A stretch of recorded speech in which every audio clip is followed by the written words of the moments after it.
You said God wanted you alone. You said it like a badge of honor, or maybe like a quiet excuse. You spoke it gently, with conviction. I'm in a season of isolation. God separated me, and maybe it started that way. Maybe you really were pulled into the wilderness, to heal, to hear, to breathe again. But that was months ago, maybe years. And now, the silence that once brought clarity feels heavy. The solitude that once felt like safety now feels like something else entirely. Distant, disconnection, maybe even despair. But you've gotten used to calling it spiritual, so no one questions it, not even you. You say God wants you alone. But is that still His voice? Or is it just the echo of the last time you trusted someone and got hurt? Because sometimes what we call a divine separation is actually emotional self-protection, wearing a spiritual mask. You didn't run to the cave like Elijah did. You collapsed there, wounded, disappointed, guarded. And slowly, that collapse started to feel like a calling. You convinced yourself that isolation was obedience, that keeping your heart to yourself was maturity, that avoiding vulnerability was discernment. But the deeper truth, you're not just alone. You're afraid. Afraid of being seen again. Afraid of being misunderstood again. Afraid of being needed when you feel so empty. Afraid that if someone got close, they'd see the weariness in your eyes and walk away like the others did. So you close the door to people, to community, and maybe, just maybe, even to God. Not in your word, but in your presence. You still pray, still worship, still serve. But there's a part of you that's shut tight, and you're calling it set apart. But is it really?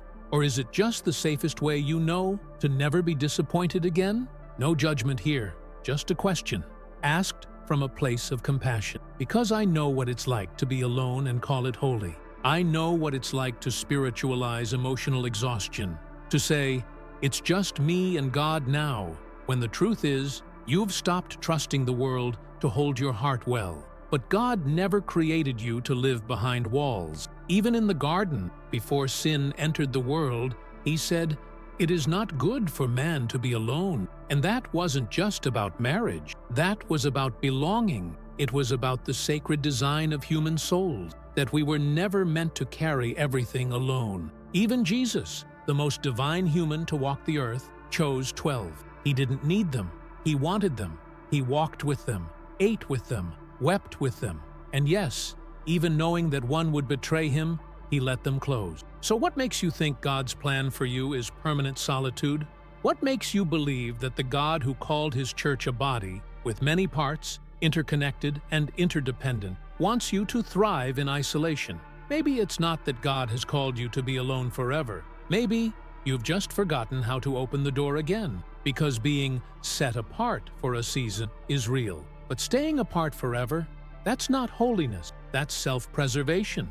And self-preservation doesn't heal you. It just hides the parts of you that are still afraid to be known. You tell yourself you're stronger this way. You've learned to manage your days without needing anyone. You don't expect much from people anymore, and you call it wisdom. But underneath that wisdom is grief, unspoken, unaddressed, unhealed. And grief that doesn't get processed eventually hardens into independence that feels sacred, but is actually just loneliness with a theological vocabulary. The hardest part?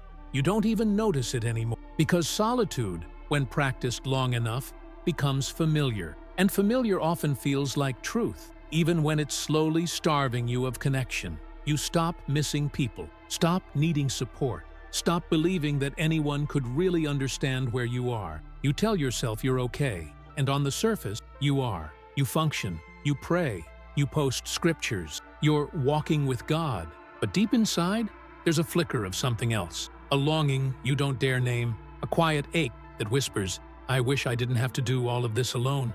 But you shut it down, because need feels weak, because hope feels unsafe, because the last time you let someone in, they left, or worse, they stayed long enough to wound you. So it feels easier now to stay just you and God, clean, controlled, predictable. But you know what else it is? Lonely, heavy, and slowly, it's pulling your soul inward, away from the very lifelines God placed around you. You weren't made to carry the burden of life and faith in isolation. And if the idea of opening up again terrifies you, that's okay. That just means the part of you that remembers connection is still alive. And that part of you is who we'll speak to next. Because the doors you closed to survive may now be the doors God is inviting you to reopen, to truly live. And no, you don't have to fling them wide all at once, but maybe, just maybe, you can start by unlocking one. Let's talk about what it means to open that first door. Not to everyone, but to the healing God wants to bring through safe connection. When you first closed the doors, it made sense. You needed to breathe, you needed space, you needed quiet after all the noise. And maybe, for the first time in a long time, being alone actually felt safe. No misunderstanding, no expectation, no pressure to explain how tired you were, emotionally, spiritually, relationally. So you stepped back from people, from gathering, from anything that resembled vulnerability. And you told yourself, this is good, this is necessary, this is what God wants. And maybe it was, because sometimes solitude really is sacred. Sometimes the silence is where we finally hear His voice again. Sometimes pulling away is how we protect what's still trying to heal. But solitude was never meant to become a permanent shelter. It was meant to be a season, not a sentence. And slowly, that season of separation has started to feel like a locked room, a place you no longer chose to be in, but now don't know how to leave. You convinced yourself you were better off alone, that God is enough meant I no longer need people. But even in Eden, in the very beginning, in the perfection of God's presence, He still said, "It is not good for man to be alone." Why? Because God didn't create us for performance. He created us for participation, with Him and with one another. And yet, somewhere along the way, pain taught you that isolation is safer than intimacy. That if you let people back in, the same cycle would repeat. That if you gave your heart away, it would break again. That if you needed anyone, truly needed them, it would only prove how weak you really are. But what if need isn't weakness? What if it's evidence that you were made for communion? Not codependence, not chaos, not unhealthy entanglement, but holy interdependence. The kind that reminds you, you are never a burden when you are honest. The kind that says, you are not less spiritual just because you crave connection. The kind that looks like Jesus washing feet, not just performing miracles. And that kind of connection? It can't enter if the doors stay shut. That's the thing about healing. It often knocks in the form of relationship. But if we're still living in survival mode, we won't recognize it. We'll mislabel it as intrusion. We'll say things like, I'm protecting my peace, when in truth, we're protecting our pain from being touched. Because when someone gets close, they might see the parts we've worked so hard to hold together. The parts that still feel raw. The parts that still flinch when kindness comes too quickly. And it feels safer to stay hidden. Because at least there, you're in control. But here's what's happening behind those locked doors. You're praying for restoration, but refusing the vessels God might use to bring it. You're praying for clarity, but avoiding the people who might speak truth in love.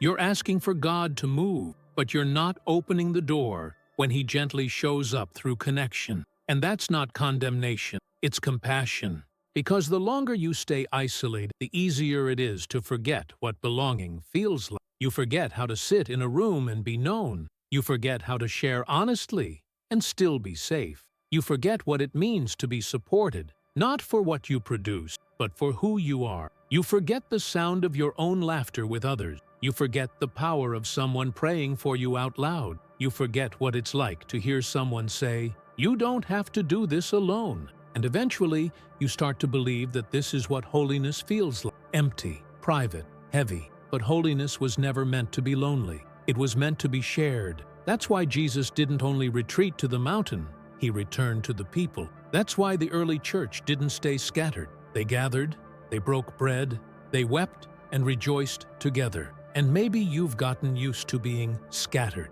But what if it's time to gather again? Not with everyone, not recklessly, but intentionally. Because the truth is this, you can open doors again without opening your wounds. You can reconnect without reliving the same old pain. You can rebuild with new boundaries, new discernment, new wisdom. Opening up again doesn't mean going back to what hurt you. It means choosing something better, with clarity, with care. and with God at the center. And no, it won't feel natural at first. You might want to run. You might want to overthink every word. You might sit in the room and wonder, why am I even here? But you stay, not because it's easy, because you're ready. Ready to risk being known. Ready to risk healing in community. Ready to remember that sometimes the deepest prayers are answered in people who carry the presence of God right into your broken places. Not to fix you, but to be with you. And that's where we're going in part 3. How God doesn't ask you to tear every wall down at once, but invites you to open a single door and trust that He'll show you who's safe to let in. You said it was just you and God now, and you meant it. In the beginning, it felt like the only safe place. Your soul was bruised, and the idea of opening up to others again felt impossible. So you wrapped yourself in spiritual solitude. You told yourself, He is enough, and He is. But here's the thing about God's enoughness. It doesn't cancel your need for connection. It confirms it, because even the God who walked with Adam in the cool of the day said, "It is not good for man to be alone." So why have we spiritualized solitude so completely? Why have we confused separation from people with intimacy with God? Why do we assume that the deeper we go with God, the smaller our relational world is supposed to become? Maybe because we think holiness looks like detachment, like disappearing into a mountaintop, like being the one who doesn't need anyone, not even emotionally. But that's not holiness. That's a trauma response dressed up in Scripture. Because what you've been calling peace might actually be self-protection. And what you've been calling discernment might be fear of being hurt again. God never told you to hide. He never told you to shrink your relationships down to zero. He never asked you to avoid the body of Christ. He never said, "If you really love me, you'll walk alone." That's not Jesus. That's survival. But survival and surrender are not the same thing. You can surrender to God without cutting everyone else off. You can draw close to His heart and still be held by people. You can live deeply in His presence and still live in community. Not on the outskirts, not in shadows, but within reach. Jesus didn't isolate to grow spiritually. He withdrew to return stronger. He retreated, yes, but always came back to the table, to the crowd, to the conversation, to the mess of humanity. And He let people in, even knowing they'd fail Him, even knowing they'd leave, even knowing one would betray Him. He still chose closeness. Why? Because love doesn't bloom in isolation. It takes risk. And if you've called your isolation intimacy with God, but find yourself more guarded, more anxious, more distant than ever, maybe it's time to ask, did God truly close those doors? Or did you close them to avoid ever being vulnerable again? This is not about blame. This is about invitation. Because while you were locking the world out to protect your healing, you may have also locked out the very answers you prayed for. You asked for comfort, but pushed away those who offered to listen. You asked for clarity, but ignored the ones who spoke truth in gentleness. You asked for peace, but avoided any connection that might bring confrontation, even the healing kind, because connection requires honesty. And honesty requires exposure, not in the unsafe, performative, tell everyone everything kind of way, but in the real, raw, let someone see the actual condition of my heart kind of way. And that's terrifying when your trust has been broken. When past communities misunderstood you, when well-meaning people gave you more rules than present. So you told yourself, it's just me and God now. And for a while, that space was necessary. But now, God is gently knocking, not to rush, not to lecture you, but to invite you into something deeper than isolation can ever give you, belonging. And that's scary, because you're not the same person you were before you got hurt. You're more careful now. You know what it feels like to be judged, ignored, used, abandoned. So reopening the door doesn't feel holy, it feels risky. But God never called you to ignore risk. He called you to walk in wisdom, with Him, to discern, not to disappear. And wisdom doesn't mean total withdrawal. It means moving forward with intention. It means building again, but slower. Choosing again, but wiser. Trusting again, but grounded. And maybe now, for the first time, you're actually ready. Not to go back to the chaos, not to blend in with everyone, but to re-enter communion on different terms. Terms that honor your healing, terms that protect your peace, terms that are shaped by grace, not guilt. Because being part of the body doesn't mean losing yourself. It means finding support you didn't know you needed. It means realizing that God can speak through people again, that He can comfort through community again, that He can restore what you lost, not by isolating you, but by reconnecting you. And connection doesn't always start with church services or big gatherings. Sometimes it starts with one coffee, one message, one "How are you, really?" And that one moment can be the doorway to everything your soul has been missing while you were alone with God. Because yes, God is enough. But God also sends people, and sometimes His answer shows up in the form of someone else's hands, voice, or presence. And when that moment comes, that holy interruption, you get to decide, will I keep hiding behind what once protected me? Or will I let love in, just enough to breathe again? Because that's the next layer we'll uncover in Part 4. How to open the right doors, slowly, wisely, with boundaries, and how to let safe people in without losing the intimacy you found with God in the quiet. So maybe now you're starting to feel it. Not the pressure to belong everywhere again, not the urge to throw yourself back into chaos, but the quiet, almost holy curiosity that asks, what if I opened the door just a little? Not to everyone, not to the past, but to the possibility of being known again, safely. And this is the part that no one talks about enough. Reconnection after isolation is not an emotional switch. It's a process that requires wisdom, timing, boundaries, and a deep respect for your own healing. Because you've changed. You don't want surface anymore. You don't crave approval. You're not desperate for attention or spiritual noise. You're looking for something truer, something quieter, something safe. But safety doesn't mean you'll never be hurt again. It means you'll recognize the signs earlier. You'll know when to stay and when to step back. You'll know what kind of voices feed your soul and what kind depletes it. So how do you start? How do you open a door without losing yourself? You start small. One honest text, one invitation accepted, or gently declined. One prayer shared with someone who's proven themselves trustworthy. One room entered with your full self, not your filtered one. You don't have to be loud. You don't have to explain your entire healing journey. You just have to begin again with care. And here's the key. You're not rebuilding the past. You're creating something new, on your terms, with God's guidance, and with a heart that knows how to guard without hiding. That means setting boundaries, but not walls. Boundaries say, this is how I protect what God is healing in me. Walls say, I'll never let anyone near again. And here's the beauty. God honors both your need for protection and His desire for restoration. He doesn't push you into reckless exposure. He doesn't demand you open every part of yourself just to prove you're healed. He says, walk with me. Let's choose together who gets to walk with you. Because not everyone should have access to your inner world. Not everyone has the capacity to hold what God is still reshaping in you.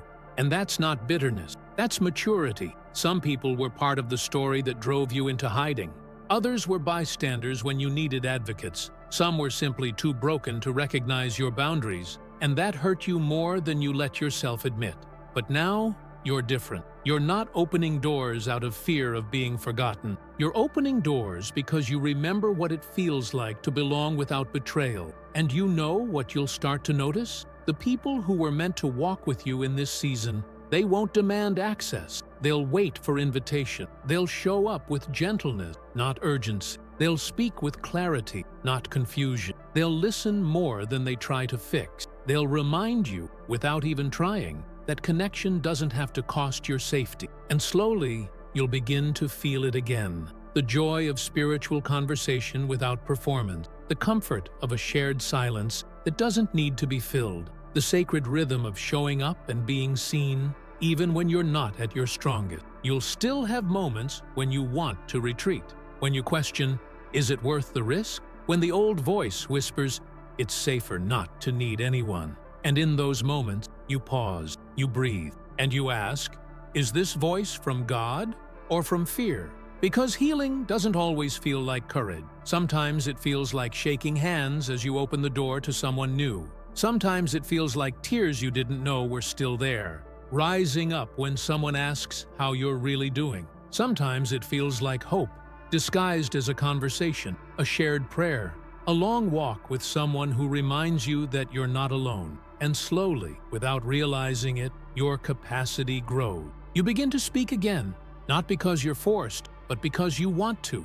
You begin to trust again, not everyone, but the right ones. You begin to receive, not because you're needy, but because you've accepted that even the strong need others. And all the while, God is there, not replacing people, but walking beside you as you walk with people again.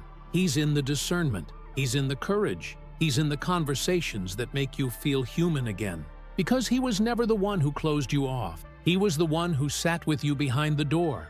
And now He's the one gently saying, let's step out together. This isn't a return to the noise, it's a return to wholeness. And that wholeness includes communion, not the chaotic kind, not the painful kind, the intentional, grace-soaked, presence-filled kind, the kind that holds space for who you are today, not who you were when you first shut everything out. And in Part 5, we'll explore how to live in this new rhythm.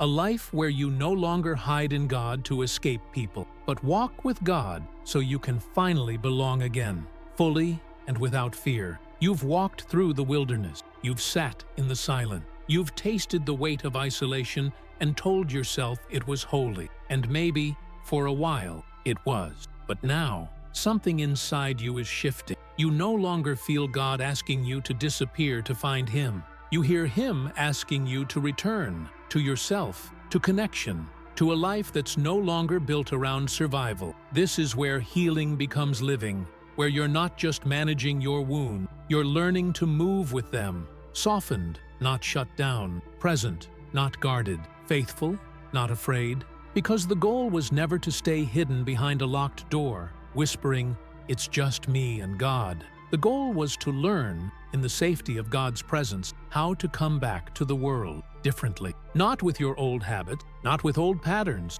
but with a new heart that understands. You were never created to isolate in the name of faith. You were created to belong, in faith, in love, in community.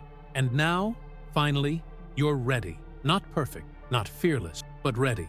To risk being seen, to risk being needed, to risk being held. Not because you're broken, but because you're human.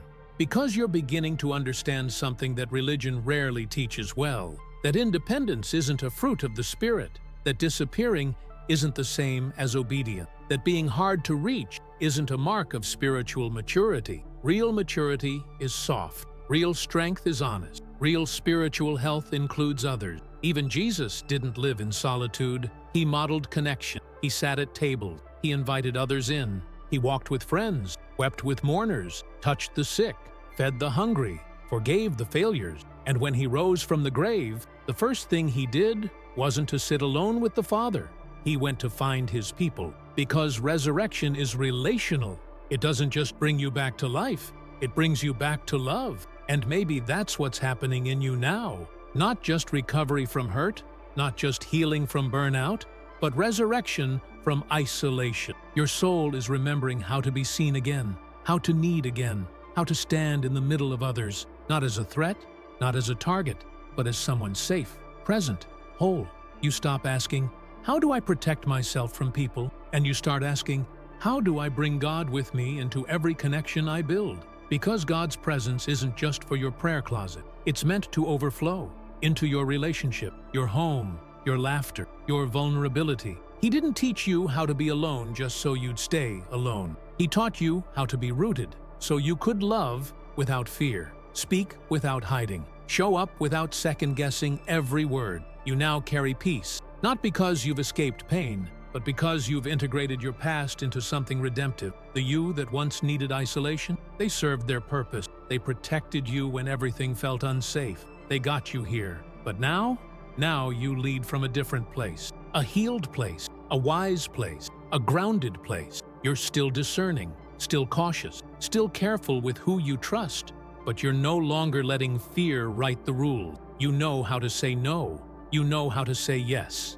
And you know the sacred value of invitation, letting people into your world, not because you need them to complete you, but because you've realized wholeness is meant to be shared. That's the beauty of spiritual maturity. You no longer isolate to stay safe. You live connected because you know who you are now. You no longer need to be invisible to feel protected. You walk confidently, not loudly, not recklessly, but fully present. And when someone asks you why you're different, you won't have to say much.